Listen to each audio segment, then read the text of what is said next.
യുദ്ധത്തിന്റെ സ്വഭാവം ഇന്ന് വളരെ വേഗത്തിൽ മാറിക്കൊണ്ടിരിക്കുകയാണ്. ഒരു കാലത്ത് യുദ്ധത്തിന്റെ വിജയവും പരാജയവും തീരുമാനിച്ചിരുന്നത് ടാങ്കറുകളും യുദ്ധവിമാനങ്ങളും വലിയ സൈനിക സംഘങ്ങളുമായിരുന്നു. എന്നാൽ ഇപ്പോൾ സാങ്കേതിക വിദ്യയാണ് യുദ്ധത്തിന്റെ പ്രധാന ശക്തിയായി മാറുന്നത്. ഡ്രോണുകൾ, കൃത്രിമബുദ്ധി, ഉപഗ്രഹ നിരീക്ഷണം, അതിവേഗ വിവരശേഖരണം എന്നിവയാണ് പുതിയ യുദ്ധങ്ങളുടെ മുഖം. ഈ മാറ്റം മനസ്സിലാക്കിയാണ് ഇന്ത്യൻ സൈന്യവും പുതിയ സാങ്കേതിക വിദ്യയിലേക്ക് കൂടുതൽ ശ്രദ്ധ നൽകുന്നത്. അതിലേറ്റവും പ്രധാനപ്പെട്ട പദ്ധതിയിലൊന്നാണ് എയുടെ സഹായത്തോടെ പ്രവർത്തിക്കുന്ന പുതിയ തലമുറ കാമികാസെ ഡ്രോണുകൾ. ഈ ഡ്രോണുകളുടെ ഏറ്റവും വലിയ പ്രത്യേകത ശത്രുവിന്റെ ശക്തമായ പ്രതിരോധ സംവിധാനങ്ങളെ മറികടന്ന് വളരെ ദൂരം സഞ്ചരിക്കാൻ കഴിയുമെന്നതാണ്. നൂറുകണക്കിന് കിലോമീറ്റർ പിന്നിട്ട് ലക്ഷ്യസ്ഥാനത്തിന് മുകളിൽ എത്തുന്ന ഇവ ശരിയായ സമയം വരുന്നതുവരെ കാത്തിരിക്കുകയും പിന്നീട് ലക്ഷ്യത്തിലേക്ക് നേരിട്ട് ഇടിച്ചുകയറി പൊട്ടിത്തെറിക്കുകയും ചെയ്യും. അതുകൊണ്ടാണ് ഇവയെ കാമികാസെ ഡ്രോണുകൾ എന്ന് വിളിക്കുന്നത്.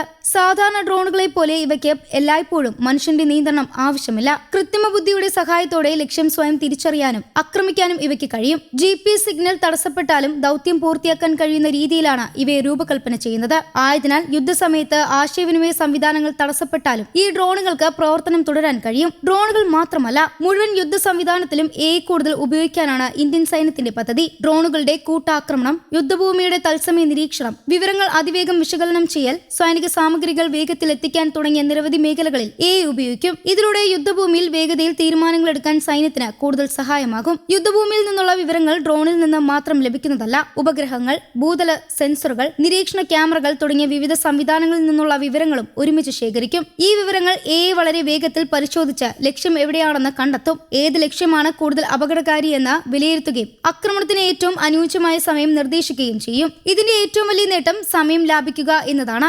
സൈനിക ഭാഷയിൽ കിൽ ചെയിൻ എന്ന് പറയുന്നു. ലക്ഷ്യം കണ്ടെത്തുന്നതും ആക്രമിക്കുന്നതും തമ്മിലുള്ള സമയം വളരെ കുറയും. യുദ്ധത്തിൽ ചില നിമിഷങ്ങളിൽ പോലും നിർണായകമായതിനാൽ ഈ വേഗത സൈന്യത്തിന് വലിയ മുൻതൂക്കം നൽകുന്നു. റിപ്പോർട്ടുകൾ പ്രകാരം ഇന്ത്യ വികസിപ്പിക്കുന്ന ഈ ദീർഘദൂര ഡ്രോണുകൾക്ക് ഏകദേശം 1000 കിലോമീറ്റർ വരെ സഞ്ചരിക്കാൻ കഴിയും. 25 കിലോഗ്രാം വരെ സ്ഫോടക വസ്തുക്കൾ വഹിക്കാൻ ഇവയ്ക്ക് ശേഷിയുണ്ടാകും. മണിക്കൂറുകൾ ഏകദേശം 400 കിലോമീറ്റർ വേഗതയിൽ പറക്കാനും 5000 മീറ്റർ വരെ ഉയരത്തിൽ പ്രവർത്തിക്കാനും ഇവയ്ക്ക് കഴിയും. ഇതോടെ അതിർത്തിക്കപ്പുറത്തുള്ള പ്രധാന ലക്ഷ്യങ്ങളെ കൃത്യമായി ആക്രമിക്കാൻ ഇന്ത്യൻ സൈന്യത്തിന് സാധിക്കും. ലഡാക്ക്, കാരക്കോറം പോലുള്ള ഉയർന്ന മലനിരകൾ ഇത്തരം ഡ്രോണുകൾക്ക് വലിയ പ്രാധാന്യമുണ്ട്. അവിടേക്ക് വലിയ സൈനിക വാഹനങ്ങൾ എത്തുന്നത് പലപ്പോഴും ബുദ്ധിമുട്ടാണ്. എന്നാൽ ചെറിയ ഡ്രോണുകൾക്ക് ഇത്തരം പ്രദേശങ്ങളിൽ എളുപ്പത്തിലെത്താനും കൃത്യമായി നിരീക്ഷണം നടത്താനും ആവശ്യമെങ്കിൽ ആക്രമണം നടത്താനും കഴിയും. ആയതിനാൽ കുന്നിൻ പ്രദേശങ്ങളിലെ സൈനിക പ്രവർത്തനങ്ങൾക്ക് ഇവ വലിയ സഹായമാകും. ഈ പദ്ധതി ഇന്ത്യയുടെ ആത്മനിർഭർ ഭാരത് നയത്തിന്റെ ഭാഗവുമാണ്. വിദേശ രാജ്യങ്ങളിൽ നിന്ന് സാങ്കേതിക വിദ്യ വാങ്ങുന്നതിന് പകരം ഇന്ത്യയിൽ തന്നെ ഗവേഷണ സ്ഥാപനങ്ങളും സ്വകാര്യ കമ്പനികളും സ്റ്റാർട്ടപ്പുകളും ചേർന്നാണ് ഈ സംവിധാനങ്ങൾ വികസിപ്പിക്കുന്നത്.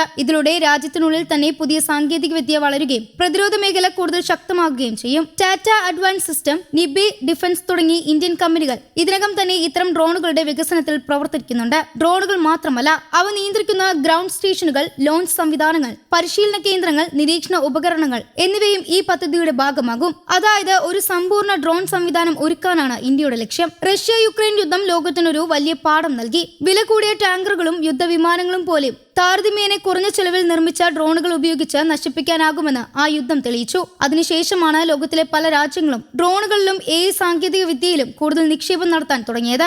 ഇന്ത്യയും അതേ വഴിയാണ് മുന്നേറുന്നത്. അതേസമയം ഈ മേഖലയിലെ ചൈനയുടെ മുന്നേറ്റം ഇപ്പോഴും ശക്തമാണെന്ന് പ്രതിരോധ വിദഗ്ധർ പറയുന്നു. വർഷങ്ങളായി ചൈന റോബോട്ടിക്സ്, AI, സ്വയം പ്രവർത്തിക്കുന്ന യുദ്ധ സംവിധാനങ്ങൾ എന്നിവയിൽ വലിയ നിക്ഷേപം നടത്തുകയാണ്. ആയതിനാൽ ഇന്ത്യക്ക് ഈ രംഗത്ത് കൂടുതൽ വേഗത്തിൽ മുന്നേറേണ്ടതിന്റെ ആവശ്യകതയും നിലനിൽക്കുന്നു. ഭീകരവിരുദ്ധ പ്രവർത്തനങ്ങളിലും അതിർത്തി സുരക്ഷയിലും ഇത്തരം ഡ്രോണുകൾക്ക് വലിയ പങ്ക് വഹിക്കാനാകും. അപകടകരമായ സ്ഥലങ്ങളിലേക്ക് മനുഷ്യ സൈനികരെ അയക്കാതെ തന്നെ ശത്രുവിന്റെ കേന്ദ്രങ്ങൾ കണ്ടെത്താനും കൃത്യമായി ആക്രമിക്കാനും ഇവയ്ക്ക് കഴിയും. ഇതിലൂടെ സൈനികരുടെ ജീവൻ കൂടുതൽ സുരക്ഷിതമാക്കാനും സാധിക്കും. യുദ്ധത്തിന്റെ ഭാവി ഇനി വലിയ ആയുധങ്ങളിൽ മാത്രം ഒതുങ്ങുന്നതല്ല. വിവരങ്ങൾ എത്ര വേഗത്തിൽ ലഭിക്കുന്നു, എത്ര കൃത്യമായി തീരുമാനമെടുക്കുന്നു, ഡ്രോണുകൾ എത്ര കാര്യക്ഷമമായി പ്രവർത്തിക്കുന്നു എന്നതും അത്ര തന്നെ പ്രാധാന്യമാണ്. ഈ പുതിയ യാഥാർത്ഥ്യം മനസ്സിലാക്കിയാണ് ഇന്ത്യ AI കാമികാസെ ഡ്രോണുകളിലേക്ക് വലിയ ചുവടുവെപ്പ് നടത്തുന്നത്. ഇതൊരു പുതിയ ആയുധം വികസിപ്പിക്കുന്ന പദ്ധതി മാത്രമല്ല, ഭാവിയിലെ യുദ്ധങ്ങൾക്ക് രാജ്യം തയ്യാറെടുക്കുന്ന ഒരു പ്രധാന നീക്കമാണ്. സാങ്കേതിക വിദ്യയുടെ കരുത്തോടെ കൂടുതൽ സുരക്ഷിതവും ശക്തവുമായ പ്രതിരോധ സംവിധാനം ഒരുക്കുക എന്നതാണ് ഇന്ത്യയുടെ ലക്ഷ്യം.